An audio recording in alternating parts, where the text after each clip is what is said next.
Hello, all of you, and welcome, Shay Norcross. I am Daniel Norcross, and this is the Lord's Taverners Lockdown Quiz, version 1. There are going to be 50 questions. There are going to be 2 points for each question, so 100 points in total can be accrued, and it's all crickety questions. Some of them easy, some of them not so easy, and I'm assured by some of the people back in the office that indeed some of these questions are devilishly difficult. But we have to find a way of distinguishing between you all out there. Now then, a word or two about the Lord's Taverners. The Lord's Taverners is the UK's leading youth cricket and disability sports charity, and I'm proud to be a supporter of this fantastic organisation. We're laying the foundations for a positive future by building inclusive communities, breaking down barriers and empowering disadvantaged and disabled young people to fulfil their potential. We provide a lifeline for some of the most at-risk communities in the UK and tackle issues such as knife crime, unemployment, radicalisation, and also isolation, something we're all feeling right now. But without our programmes, many of our participants would experience this all year round. If you want to help our work, you can make a donation by following the links on screen. Thank you for your support. But now, to the quiz. And this is all a bit of fun. Do not forget, there are no prizes to be won. None of you are going to get rich off this. There is nothing but honour. And there is no greater prize, of course, than honour. We have 5 rounds. 3 of them are, well, they're questions that I'm going to ask you. And then there are a couple of picture rounds, more of which anon. But let's rattle straight on with round 1 of this quiz. And actually, just before I start, I should mention Marcus Berkman, a man who wrote a terrific book, The Cricketing Miscellany, because essentially I've nabbed nearly all the questions out of that book. It is a fantastic book, but there's really no point in going and get it now and trying to work out what the answers to the questions are. That would be just plain madness. Right, let's crack on with round 1. Okay, let's start you off with an absolutely easy peasy one. They won't all be this easy. Who won the BBC Sports Personality of the Year last December? Remember, this is a cricket quiz, and I refuse to give you any clues as to the answer to this one because I had to be talked into giving it as a question in the first place. Question 2. In 2017, who became the first double-barrelled cricketer to play for England since the rather extravagantly named Norman Mandy Mitchell-Innes in 1935? So that's 82 years from 1935 to 2017. This man, who made his debut in 2017, I might give you a clue. I believe his debut was at the Oval. He became the first double-barrel cricketer to play for England since Norman Mandy Mitchell-Innes. Right. Question 3. Start to get a little more tricky. In 1900, while playing for the MCC against London County, this man, more famous for creating a world-famous fictional detective, took his only first-class wicket, the wicket of W.G. Grace. Who was that man? Who was the bowler that took that wicket? In 1900, while playing for the MCC against London County, this man, more famous for creating a world-famous fictional detective, took his only first-class wicket, the wicket of the great, the bearded W.G. Grace. Heaven knows what kind of a beard he'd have had if he had been stuck in lockdown for as long as we have. Truly epically enormous, I would imagine. Right. Question 4. In 2005, who was the first cricketer to win Strictly Come Dancing? 2005, the first cricketer to win Strictly Come Dancing. Only the first.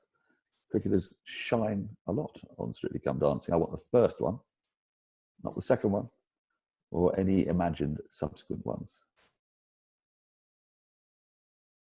Question 5. And 2 years earlier, in 2003, which cricketer was only the second winner of I Am a Celebrity, Get Me Out of Here?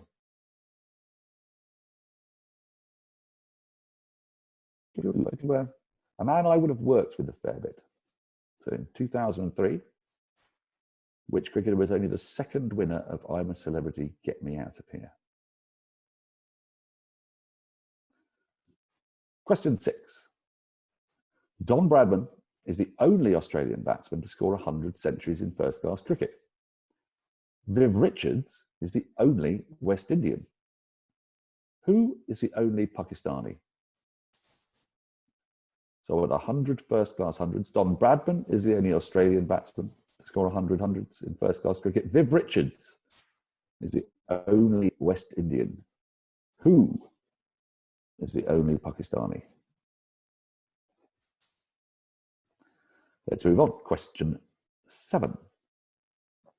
In February 2019, Chris Gayle hit his 477th six in international cricket, a new record, beating the 476 sixes struck by whom? So Chris Gayle, February 2019, only last year, known for teeing off early, top of the order. It is 477th six in all international cricket. That's test match, first class, test match, I should say, one-day international, T20 international cricket, all combined. Whose record did he beat? Question 8. Anya Shrubsole took 6 wickets as England bowled out India in the World Cup final at Lords in 2017. 2 further wickets fell to run-outs. Which left-arm spinner, a woman who has only been dismissed herself once in her entire international career, took the other 2 wickets? So this is the World Cup, Women's World Cup final, 2017 at Lords. Anya Shrubsole took 6 wickets. 2 wickets fell to run-outs. Who took the other 2 Indian wickets? A left-arm spinner. And the clue there, a woman who has only been dismissed herself once in her entire international career. Okay, question 9. Who wrote the following words in a national newspaper in 2017? Mason Crane has an unforgettable name, and this winter became the first English spinner to play in the Sheffield Shield since, well, me actually. Well, not me. Who wrote those words? Let's have them again. Writing in a national newspaper in 2017, Mason Crane has an unforgettable name, and this winter became the first English spinner to play in the Sheffield Shield since, well, me, actually. So who is that writer? Who was the writer who was the last English spinner to play in the Sheffield Shield before Mason Crane, who of course played that one test match at Sydney in the same series, 2017-18. Final question of round 1, question 10. Who in 2009 was the first woman ever to be selected by Wisden Cricketers' Almanac as a Cricketer of the Year? 2009, the first woman ever to be selected by Wisden Cricketers' Almanac as a Cricketer of the Year. A little clue, she is no longer playing. So there you have it. That's round 1. Just a recap. Should we do a recap? Got a recap of all 10? So question 1. Who won BBC Sports Personality of the Year last December? Question 2. In 2017, who became the first double-barreled cricketer to play for England since Norman Mandy Mitchell-Innes in 1935? In 1900, while playing for the MCC against London County, this man, more famous for creating a world-famous fictional detective, took his only first-class wicket, the wicket of W.G. Grace. Who was the bowler? Question 4. In 2005, who was the first cricketer to win Strictly Come Dancing? In 2005, the first cricketer to win Strictly Come Dancing. Question 5. 2 years earlier, in 2003, which cricketer was only the second winner of I'm a Celebrity, Get Me Out of Here? Question 6. Don Bradman is the only Australian batsman to score 100 centuries in first-class cricket. Viv Richards is the only West Indian. Who is the only Pakistani? Question 7. In February 2019, Chris Gayle hit his 477th six in international cricket, a new record, beating the 476 sixes struck by whom? Question 8, Anya Shrubsole took 6 wickets as England bowled out India in the World Cup final at Lord's. 2 further wickets fell to run-outs. Which left-arm spinner, a woman who has only been dismissed once in her entire international career, took the other 2 wickets?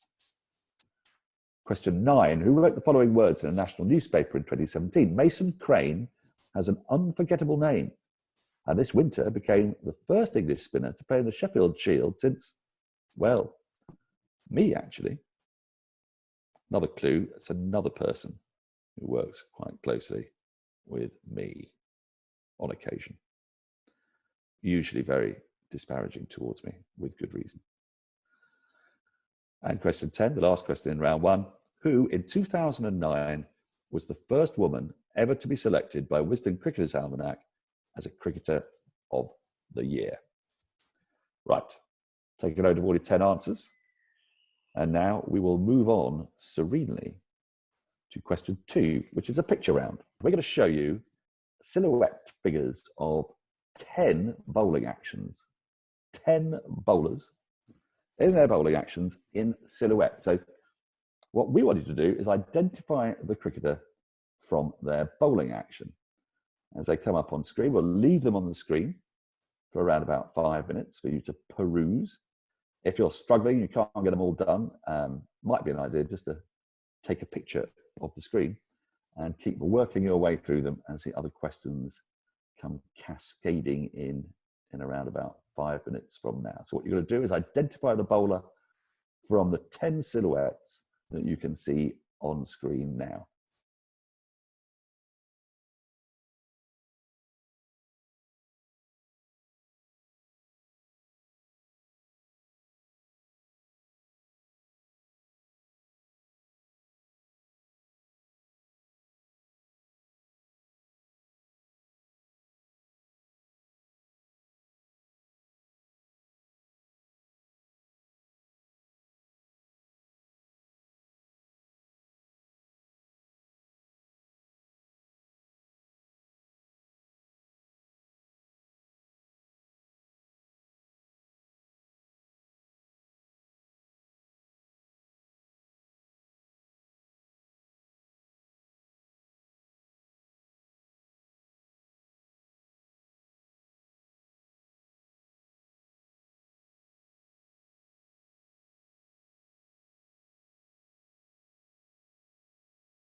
Welcome back, one and all. Time for round three. It's another straight question and answer round. I have recharged my glass.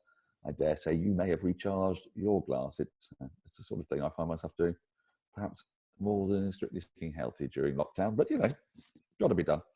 If you're enjoying this quiz, and of course you are, why wouldn't you? It's lockdown, you've got absolutely nothing better to do, and indeed neither have I, and we're getting the opportunity to talk about cricket. Why not donate some money to the Lord's Tavern? So details on the screen. You can either donate via the website or you can donate via text, which may be more convenient for you. Right, round two. Question one of round three. I beg your pardon, round three. I keep forgetting that picture round. It's because I was in the fridge getting myself another G&T. Right, round three. Question one. The lowest first-class score to contain a century was recorded in 1981, when Nottinghamshire scored just 143 all-out against Hampshire. Which South African-born Nottinghamshire batsman, who died in 2015, scored 105 of those runs that day? It's an extraordinary number, isn't it? 105 out of 143. The lowest first-class total to contain a century, recorded in 1981, when Nottinghamshire scored 143 all out against Hampshire. Which South African-born Notts batsman, I'd say Notts all-rounder even, who died in 2015, scored 105 of those runs that day? Okay. Question two. Extravagantly named and almost impossible to pronounce Australian batsman Marnus Labuschagne, Marnus Labuschagne, Marnus, that guy who seemed to score even more runs than Steve Smith last summer. Yes, Marnus Labuschagne, the leading scorer of Test runs in 2019. Tell me about it. Feels like I've watched him for about 10 years. Was born in which country? Marnus Labuschagne. Need I say any more or even say his name again? I would rather not. Leading Test run scorer in 2019. Where was he born? Okay. The clue there is it's obviously not Australia, or else I probably wouldn't have told you that he was an Australian Test player. Question three. In 1999, and a game I remember very well, while playing for England against New Zealand at Edgbaston, Alex Tudor set the England record for the highest score by a night watchman with 99 not out. Whose record, which had stood for more than 66 years, did he break? I don't need any of you wags telling me that I could remember that game as well. I couldn't quite. So in 1999, while playing for England against New Zealand at Edgbaston, Alex Tudor set the England record for the highest score by a night watchman when he scored 99 not out, famously denied his 100 by Graham Thorpe, of course. Whose record, which had stood for more than 66 years, did he break? So it might be worth doing a little bit of maths there. And I can assure you that the answer to this question is a very, very famous bowler indeed. So, well, I'm leaving you with that thought. Question four. There were two centenary Test matches. This, by the way, is an absolute stinker of a question. Don't feel bad if you don't get it right. Whoever gets it right deserves an enormous pat on the back.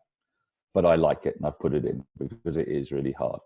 And when I first heard it, I didn't get it right. So I thought, it's very good. I'll start again. There were two centenary Test matches between England and Australia. One at Melbourne in 1977, the other at Lord's in 1980. Who was the only Englishman who played in both? Quite staggering, isn't it? 3 years apart. Only one player played from the England team in both those teams. Say that again. There were two centenary Test matches between England and Australia. One at Melbourne in 1977 to commemorate the first Test match in Australia. The other at Lord's in 1980 to commemorate the first Test match played in England, which was incidentally at the Oval. I don't know why they didn't play it at the Oval, but they didn't. They played it at Lord's. Who was the only Englishman who played in both those games? It's a beautiful question. That. Anybody who gets it right, kudos, hats off, well done. Question five. Two England cricketers have played in 5 Ashes winning series. Ian Botham is one. Who is the other? 2 England cricketers have played in 5 Ashes winning series. Ian Botham is one. Who is the other? And I clue it's not Michael, or indeed pretty much anybody who played throughout the late 80s and early, well, all of the 90s. What am I talking about? All of the 90s. Right, let's move on. Question number 6. In November 2010, who became the first man ever to take a hat-trick in a test on his birthday? In November 2010, clue there, who became the first man ever to take a hat-trick in a test match on his birthday? I believe he got the nickname Banana Man around the same time. I don't know if that helps or not. It might help a couple of you. Question number 7. Who is the only Australian batsman to score more first-class runs than Sir Donald Bradman? He made 28,382 of them before retiring in 2009. So who is the only Australian batsman to score more first-class runs than Sir Donald Bradman? He made 28,382 of them before retiring in 2009 to kick over and fill up bins. Right. It's a curious habit to have, but Australians for you. Question 8. Speaking of the Don, which I try to avoid as much as possible, as I have a picture of Douglas Jardine gazing at me at all times to my left. But since it's a quiz, he tends to crop up here and then. Speaking of the Don, was Donald Bradman ever out in the 90s in a test match? Yes or no? Was Donald Bradman ever dismissed in the 90s in a test match? Not the 1990s, when he had scored between 90 and 99, for the purposes of argument. Yes or no, Sir Donald Bradman. He's done most things. Question 9 is in round 3, don't forget. Who was chosen as one of Wisden's 5 Cricketers of the Year in 2013, 74 years after his grandfather? Rather unusual distinction. Who was chosen as one of Wisden's 5 Cricketers of the Year in 2013, 74 years after his grandfather? Again, a bit of rudimentary maths for you will help. Made his test debut a couple of years before that. Question number 10. Which Englishman has scored the most runs in Test cricket without making a double hundred? Which Englishman has scored the most runs in Test cricket without making a double hundred? That's question 10. So let's recap all of round 3. Question 1. The lowest first-class total to contain a century was recorded in 1981 when Nottinghamshire scored 143 against Hampshire. Which South African-born Notts all-rounder, who died in 2015, scored 105 of them that day? Question 2. Marnus Labuschagne, the leading scorer of Test runs in 2019. Where was he born? Which country was Marnus Labuschagne born in? In 1999, this is question 3. While playing for England against New Zealand, Edgbaston, Alex Tudor set the England record for the highest score by a night watchman with 99 not out. Whose record, which had stood for more than 66 years, did he break? So whose record for most number of runs for a night watchman did Alex Tudor break in 1999? Question 4. There were 2 centenary test matches between England and Australia, one in Melbourne in 1977, the other at Lord's in 1980. Who was the only Englishman to have played in both? Question 5. 2 England cricketers have played in 5 Ashes winning series. Ian Botham is one. Who is the other? Who is the other man to have played in 5 Ashes winning series? It's not obscure, that one. It's my clue. It is not obscure. You all know him. Question 6. In November 2010, who became the first man ever to take a hat-trick in a test match on his birthday? Hat-trick on his birthday, 2010. Question 7. Who is the only Australian batsman to score more first-class runs than Sir Donald Bradman? He made 28,382 of them before retiring in 2009. The only Australian batsman to score more first-class runs than Sir Donald Bradman. Question 8. Speaking of the Don, was Donald Bradman ever out in the 90s? Yes or no? In a test match, I should say. Was Donald Bradman ever out in the 90s in a test match? Yes or no? Question 9. Who was chosen as one of Wisden's 5 Cricketers of the Year in 2013, 74 years after his grandfather? Who was chosen as one of Wisden's 5 Cricketers of the Year, 2013, 74 years after his grandfather? And the last question, in question 10, in round 3, I should say, is question 10. Whew. The gins are obviously getting to me. Which Englishman has scored the most runs in Test cricket without making a double hundred? Which Englishman has scored the most runs in Test cricket without making a double hundred? Right. That is the end of round 3. Whilst you take a break and whilst I refresh my glasses, please take a look at this short video that shows the life-changing impact the Lord's Taverners has had on a very special young man, Sam Alderson.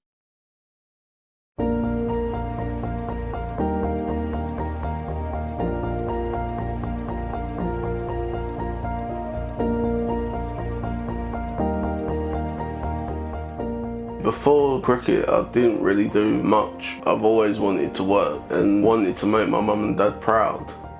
It's a struggle to do everyday things, so to do something like this is absolutely brilliant. Oh, what good interception! I don't see this disability because of the way he is as a coach. Knowing that someone else needs my input to make that session better is just brilliant. To see such a role model is a massive thing for them. I'm working around my disability and then them thinking, oh, maybe I can do that. Well done, Sam. Thanks. Even sitting there talking to you, I wouldn't have done that if I hadn't gone to cricket. Having Super Ones around now is going to benefit so many people. Really, really proud of him.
Welcome back, one and all. I hope you are now fully refreshed, ready, willing, and able to take on the remaining 2 rounds in this 50-question quiz, all in aid of the Lord's Taverners.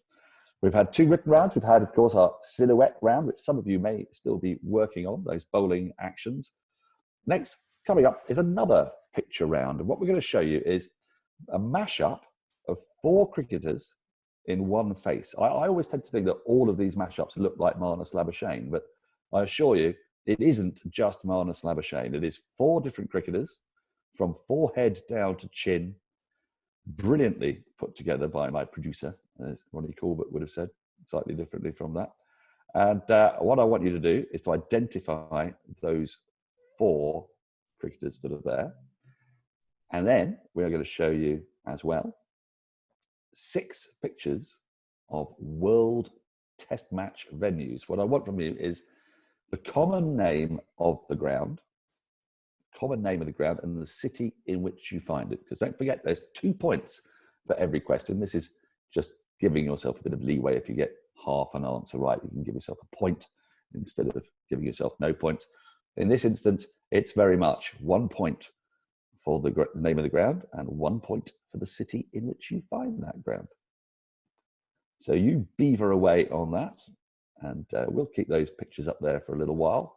And again, if you need a little bit longer on them, why not just take a picture on your phone or take a screen grab and beaver away working them all out. The face smashes I find extremely difficult, but some people find them a doddle.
Welcome back.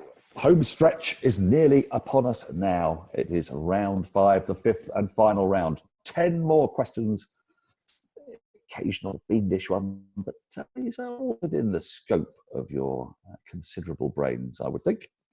So here we go.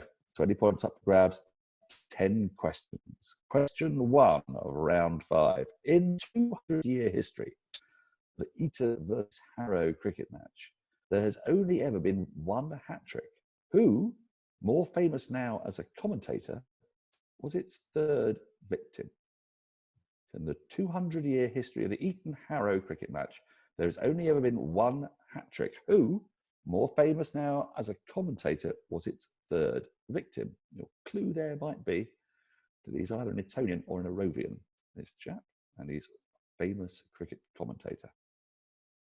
Question 2. This is a quote. Cricket is greater than sex, though sex isn't too bad either. Words spoken by which winner of the Nobel Prize for Literature? Very wise words, I would say as well. Cricket is greater than sex, though sex isn't too bad either. Words spoken by which winner of the Nobel Prize for Literature? Question 3. I've been assured this question is fiendish. I have faith in you all. You're going to prove my producer wrong by getting this right in your droves. In 1900, there are a lot of clues, by the way, in this question, so listen to the wording carefully, a lot of clues. In 1900, a cricket team called Devon County Wanderers embarked on a tour of Paris and the surrounding environs, or environs, during the course of which they recorded which unique achievement that has never been repeated. I'll say it again. In 1900, a cricket team called Devon County Wanderers embarked on a tour of Paris and the surrounding areas. During the course of this tour, they recorded which unique achievement that has never been repeated. It had never been achieved up to 1900. It has never been possible to repeat it since. Question 4. Who is the only man to have captained England and appeared in a film with Elizabeth Taylor? The only man to have captained England and appeared in a film with Elizabeth Taylor. And a little clue there, it's not Adam Hollyoake, and it's not Alistair Cook, and it's not Paul Collingwood. So you may have to go back a little bit for this one. The only man to have captained England and appeared in a film with Elizabeth Taylor. Question 5. Who played his only test for Australia in 2009 at the age of 35? He bowled 18 overs of leg spin, conceded 149 runs at just over 8 and over, and failed to take a wicket. You can sort of see why he didn't play again. Who played his only test for Australia in 2009 at the age of 35? He bowled 18 overs of filthy, desperate village leg spin, conceded 149 runs, and failed even to take a wicket. What was his name? Some of you now in agonies because you know who it is, but it's a series of syllables, isn't it? And it's Australian, so it's not Brad and it's not Bruce. Be on roughly the right lines if you think along those lines. Right. Question 6. According to the sainted Sir Leonard Hutton, this man, who struck his first ball in Test cricket for 4, made, and I quote, batting look as easy as drinking tea. The man about whom Sir Len spoke these words said, it's hard work making batting look effortless, and then raised one eyebrow in rather raffish Roger Moore fashion. Who is this man? So according to Sir Len Hutton, who said about this fellow who struck his first ball in Test cricket for 4, that he made batting look as easy as drinking tea. The man about whom Sir Len spoke these words said, it's hard work making batting look effortless. Who is this dry man? You all know him, by the way. Don't be freaked out by Sir Leonard Hutton You are all very, very familiar with this fellow. Question number 7. In the 2015 Ashes series, which Australian was the only player to be voted man of the match on 2 separate occasions? In 2015 Ashes series, which Australian was the only player to be voted man of the match on 2 separate occasions? Terrific series, of course, 2015. Another England victory at home. But an Australian won player of the match twice in that 5-match series. Who was he? Question 8. Which prolific Australian woman all-rounder missed the World T20 final with injury, but did get to watch her American namesake perform in the pre-match entertainment? Which prolific Australian woman all-rounder missed the World T20 final with injury, but did get to watch her American namesake perform in the pre-match entertainment? And a little clue there, the American namesake happens to be Jeffrey Boycott's favourite recording artist, which is, you may think I'm joking, but it is in fact entirely true. He tells a terrific anecdote about going backstage with said performer. Question 9. Speaking of Jeffrey Boycott, I should say Sir Jeffrey Boycott.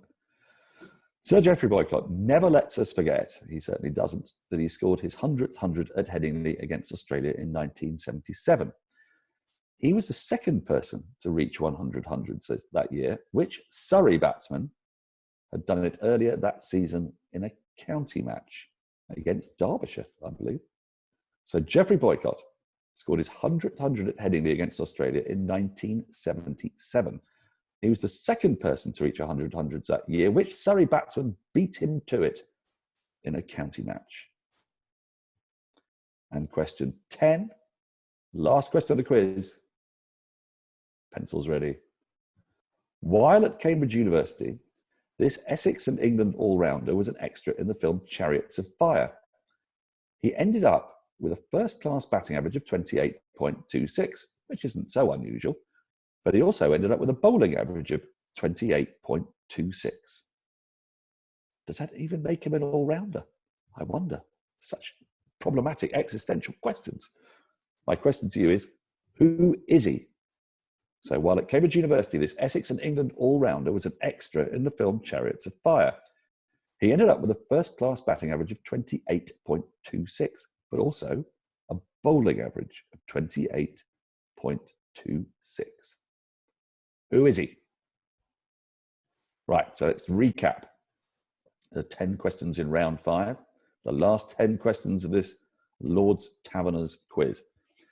In the 200-year history of the Eton Harrow cricket match, there's only ever been one hat-trick. Who, more famous now as a commentator, was its third victim? Question 2. Cricket is greater than sex, though sex isn't too bad either. Words spoken by which winner of the Nobel Prize for Literature? Question 3. In 1900, a cricket team called Devon County Wanderers embarked on a tour of Paris and the surrounding areas, during the course of which they recorded which unique achievement that has never been repeated? Question 4. Who is the only man to have captained England and appeared in a film with Elizabeth Taylor? A splendid distinction. The only man to have captained England and appeared in a film with Elizabeth Taylor. Question 5. Who played his only test for Australia in 2009 at the age of 35? He bowled 18 wicketless overs of leg spin, conceding 149 runs. Who played his only test for Australia 2009, age 35, bowled 18 overs of leg spin, conceded 149 runs, 0 wickets. Question 6. According to Sir Len Hutton, this man, who struck his first ball in Test cricket for 4, made batting look as easy as drinking tea. The man about whom Sir Len spoke these words said, "It's hard work making batting look effortless." Who is this man? Question 7. In the 2015 Ashes series, which Australian was the only player to be voted man of the match on 2 separate occasions? Man of the match twice in the 2015 Ashes series, Australian.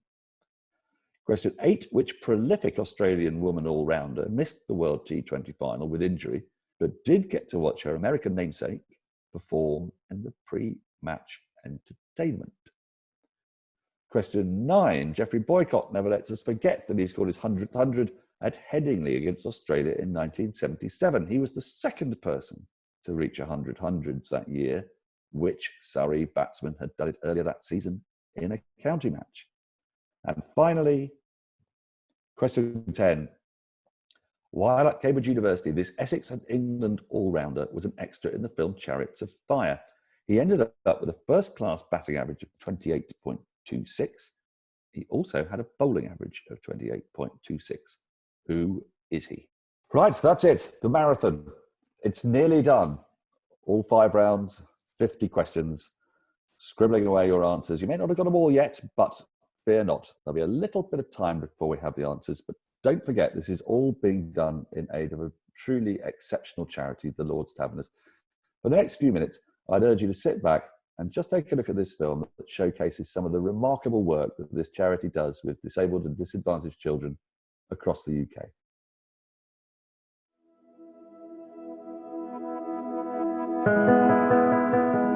If I was attending these wicked sessions, I would be sitting at home and doing nothing right now, or I'd be on the streets. We are using cricket as a tool for social inclusion. I used to see the same kids standing about in the streets, throwing about bricks. Now, what do I see them? I see them play cricket in Maxwell Park. With the Wickets programme, what it's done is you're getting rid of the problem without criminalising the young people.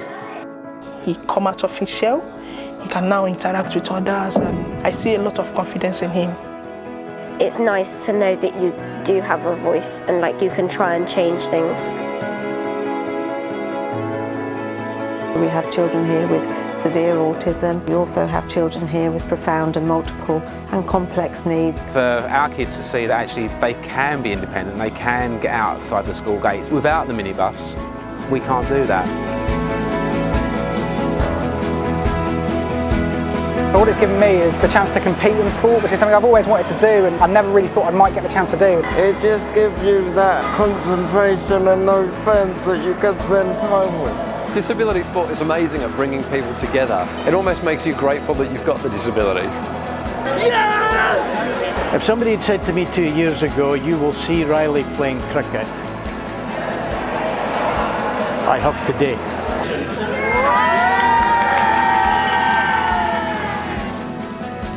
When the delivery was arrived, the kids that basically collected the kit they were so appreciative of basically what they received, because it was like Christmas for them. Que agora é só meu, vai ser o taco, vai ser meu, a luva, foi muito legal, muito bom. It was just priceless, it doesn't have a value. His condition that's been aided by cricket will not define who he is. It's helped me with my anger and my relationship, because I don't really have any friends outside of school. The more connections you have, the more friends you have, because to be honest, you don't want to be on your own. I didn't think this would ever happen, but now it is happening. And I'm getting a chance to move forward. It's not just friends, it's family. This is family for me. It's not just pride, it's just happiness, it's just contentment that he's got a purpose. All we could see was what he couldn't do, whereas now we're beginning to see what he can do. It gives everything, it means everything.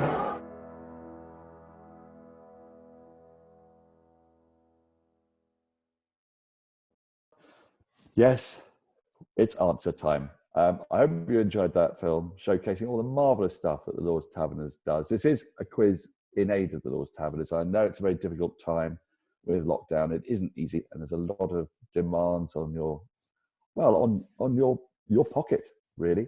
But in many ways, it's never more important that charities like the Lord's Taverners continue to get donations, because their work never ends. And so just keep an eye on where you can donate. At the bottom of the screen, there's the link there on the website.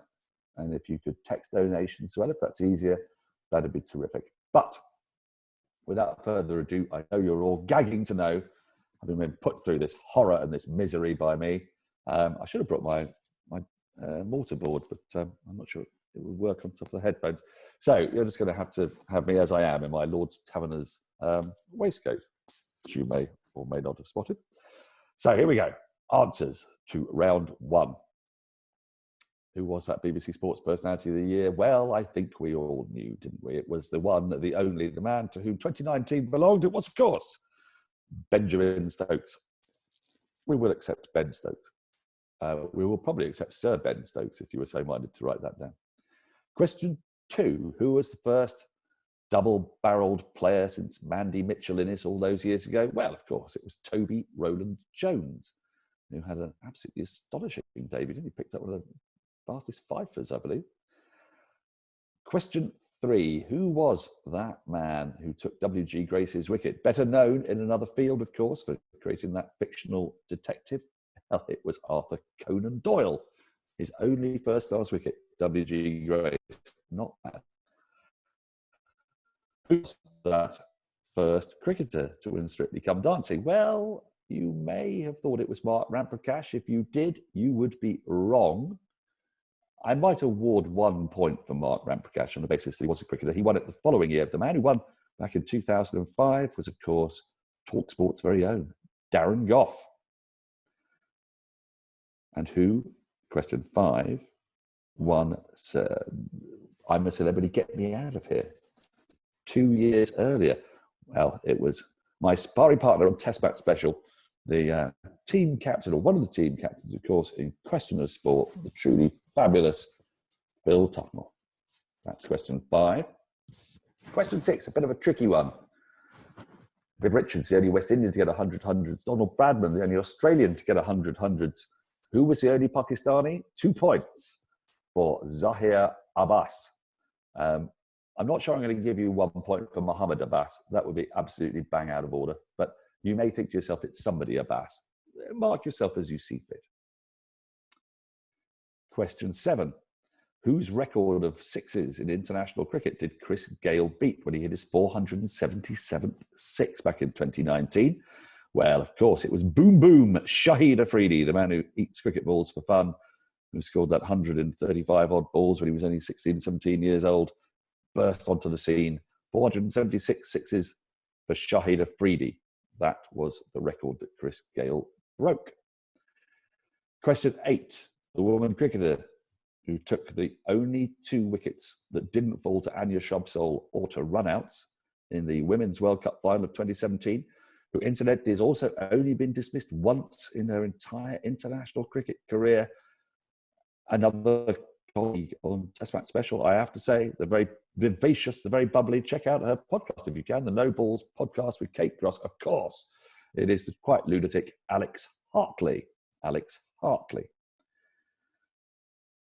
Number 9. Who was it who said of Mason Crane that he was the first English spinner to play in the Sheffield Shield since, well, me? Well, it's none other than the unique, the dry, the laconic, the simply quite fabulous Test Match Special and Guardian contributor Vic Marks, who played for Western Australia, of course, way back in the 70s. And a last question in round 10. Who was the first woman to be selected as a Wisden Cricketers Almanac Cricketer of the Year?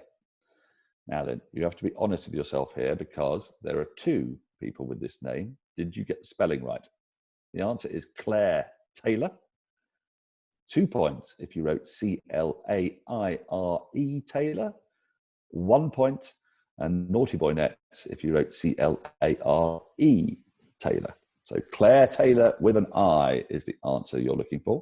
She had scored that terrific match-winning innings at the Oval to beat Australia in the semi-final of the World Cup the previous year, T20 World Cup, of course. So that's round 1. Those are the 10 answers to round 1. Round 2 was the silhouette round. Some tricky ones here, some not so tricky ones. So I'm going to race through these. Number 1, Peter Siddle. Number 2, speedster Dale Steyn. Number 3, the distinctive left-arm stylings of Wasim Akram.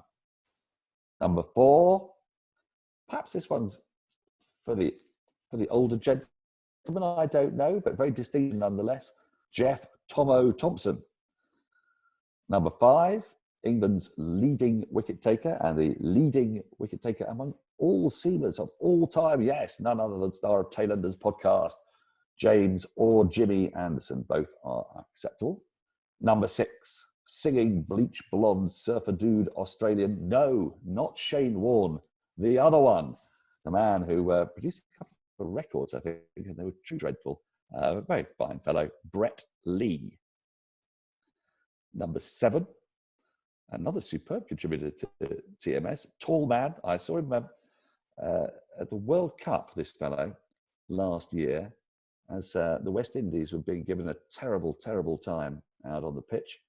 He was learning guitar lessons on his iPad in between commentary stints and shouting with some outrage at the way he saw his side going down to inevitable defeat against Bangladesh. Who am I talking about? Of course, I'm talking about 6'8" reggae bass guitarist Curtly Ambrose. Number 8, the distinctive action. It's the slinger. It's Lasith Malinga. Number 9 is Countryman, taker of the most number of test wickets of anybody in the history of the game, the matchless Muttiah Muralitharan. And then finally, number 10, my favourite South African, because he's been opening the bowling for Surrey and won us a county championship in 2018, the mighty beanpole, the Storkster, Mornie Morkel. So those are your silhouettes: Peter Siddle, Dale Steyn, Wasim Akram, Jeff Thompson, James Anderson, Brett Lee, Curtly Ambrose, Lasith Malinga, Muttiah Muralitharan, and Mornie Morkel. Right, back to round 3 now. These were written questions. In 1981, when Nottinghamshire scored 143, the lowest total to contain a century, who scored their century? Which Nottinghamshire all-rounder was it? It was Clive Rice, who of course sadly died in 2015. Question 2, Marnus Labuschagne, Marnus Labuschagne, leading run scorer in 2019. Which country did the Australians steal him from? Well, of course, they couldn't get a cricketer of their own to score all those runs. He's from South Africa, Marnus Labuschagne. Question 3, Alex Tudor, that 99 not out, scored the most number of runs by an Englishman as a night watchman. Whose record did he beat? Some of you will have got this, I hope. It was the mighty Harold Larwood, who scored 98 during the Bodyline series. He had a rather good series, you might say, Harold Larwood. It's got a bit tricky for him after it, of course, but Harold Larwood is the answer. Question 4 of round 3, and this was a stinker. Anybody who got this right, hats off to you. My brain nearly melted out of my ears trying to get this one when I was first asked it some years back. Only one player played for England in the 1977 centenary test match and in the 1980 centenary test match. Who was that man? Well, he went to run a chip shop down in the West Country. He frequently had rather wonky knees and a number of injuries. You may remember him as Chris Old. Chris Old, the Yorkshire medium quick bowler.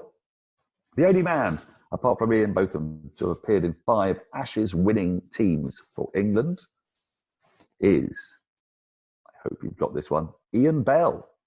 Ian Bell played in 2005, 2009, 10, 11, 13 and 15. Who was the only man to take a hat-trick on his birthday? Well, he took it during one of those Ian Bell winning Ashes matches. It was at Brisbane. In 2013, it was the vegan warrior, the banana man himself. It was Peter Siddle. Twice we've had Peter Siddle in this quiz, I've only just realised. It suggests we're fonder of Peter Siddle than perhaps we might be. Question 7. Who is the only Australian to have scored more first-class runs than Sir Donald Bradman? The man who kicks down bins for fun and then puts things back in it. The Australian coach who's lifted his side from the ignominy of Sandpaper Gate into a perfectly reasonable 2-all Ashes series draw last year, for which I think the Ashes off the back of that, I think it's nonsense. But it is the mighty, the very splendid Justin Langer. He's got a lot of those runs in English county cricket. So Justin Langer to number 7. To Bradman. He averaged 99.94. Did he ever get out in the 90s? Yes or no? Well, no is the answer. His highest score was 89. on that occasion, he was convinced that he was the scorer hadn't given him one of the runs that was given down as a leg by. So he always thought that he got 90 and that he was out in the 90s, but the scorer said, no, he got 89. So no is the answer. Which Englishman was a Cricketer of the Year in Wisden 74 years after his grandfather? In 2013, his grandfather must therefore have got it in 1939. Yes, it was the Brill-Cream Wunderkind. Well, that was Dennis Compton. The answer we wanted was Nick Compton. Nick Compton scored a couple of hundreds for England up the top of the order and then was cruelly discarded. And number 10, the last answer in this round, who is the Englishman who scored the most number of runs without scoring a double hundred? Of course, it's the gaffer. It's Alex Stewart. Never scored a double hundred. He's got 8,463 runs, famously, of course. His birthday is the 8th of April, 1963. We didn't want to give you that question. It was too easy. Alex Stewart's the answer to question 10. So that's round 3. Let's go into round 4. Face smash from top to bottom, And the bad news is none of them are Marnus Labuschagne. They are, from the top, David Warner, followed by Kane Williamson, then Ben Stokes, and then Joe Root. So the answer to 1 should be David the Warthog Warner. I will give you David the Warthog Warner. In fact, I'll give you a bonus point if you put David the Warthog Warner. Otherwise, it's just 2 points for David Warner. Number 2, nice guy, Kane Williamson. Number 3, Ben Stokes. And number 4, of course, England's elfin captain, Joe Root. That's the answer to Face Smash. So the grounds in order. We wanted the name of the ground. We wanted the city the ground was in. Number 1, Eden Gardens in Kolkata. I will accept Calcutta, but it should really be Kolkata, but we'll let you get away with it this time. Number 2 was Lords in London. Number 3, Newlands, of course, in Cape Town, Table Mountain, prominent there. Number 4, one of my favourite grounds in the whole world, the Adelaide Oval. If you've got the name of the Adelaide Oval, but you've not got the city, well, take a long, hard look at yourself. It's in Adelaide. They're not very imaginative Australians with their name grounds. Number 5, Old Trafford, of course, in Manchester. And number 6, the last one in this round, the Gaul International Stadium in Gaul. So I want the Gaul International Stadium in Gaul. If you've got the Gaul Stadium in Gaul, you can have 1.66 points recurring. So that's the grounds done.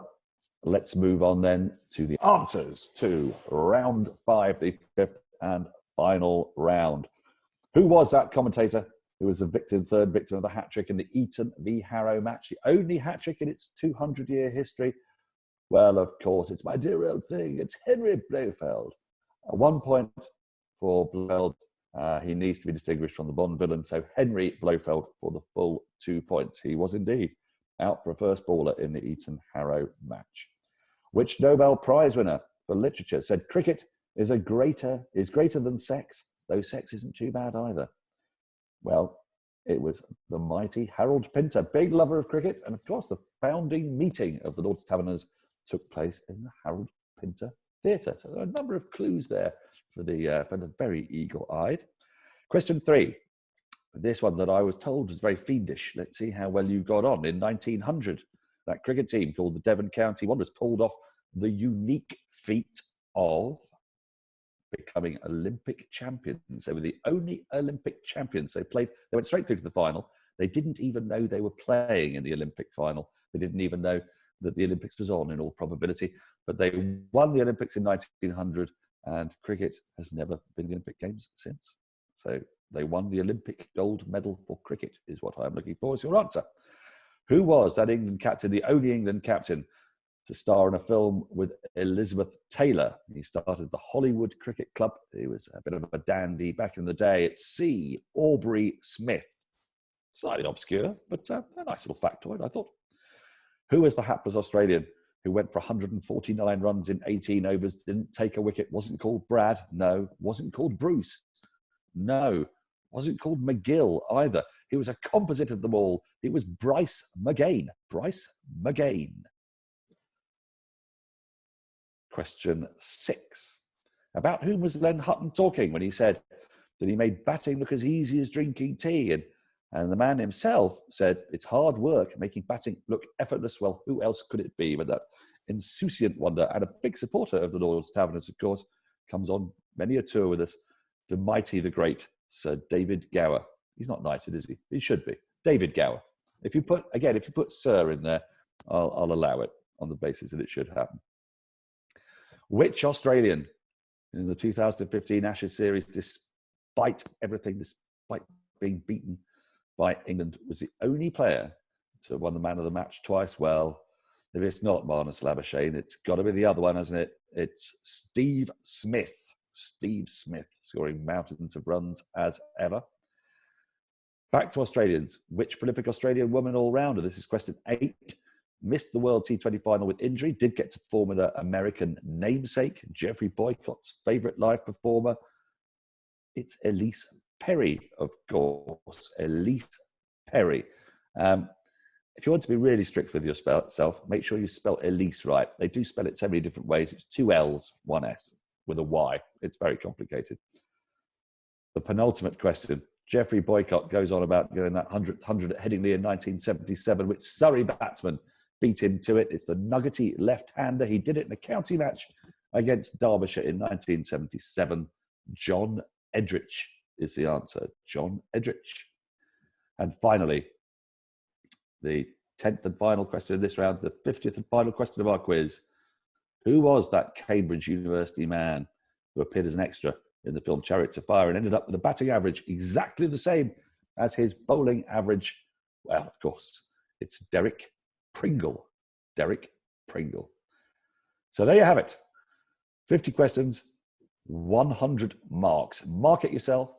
Let us know how you get on. If you'd like to give us some feedback, it'd be truly gratefully received. We'd love to know if the questions are. Let us know what your score was, so we have an idea if we're getting the sort of the standard of it a bit too easy, a bit too hard, or if it's absolutely spot on. If you'd like us to do another one, give us feedback. Let us know, because we've all got time on our hands. But of course, do remember first and foremost that we're doing all of this for the Lord's Taverners, and truly terrific charity. And with the cricket season in full swing, and all of us who would be going to a number of Taverners events and raising money around the country, all of us stuck indoors, doing daft quizzes in our sitting rooms. It would be marvellous if you could help support us.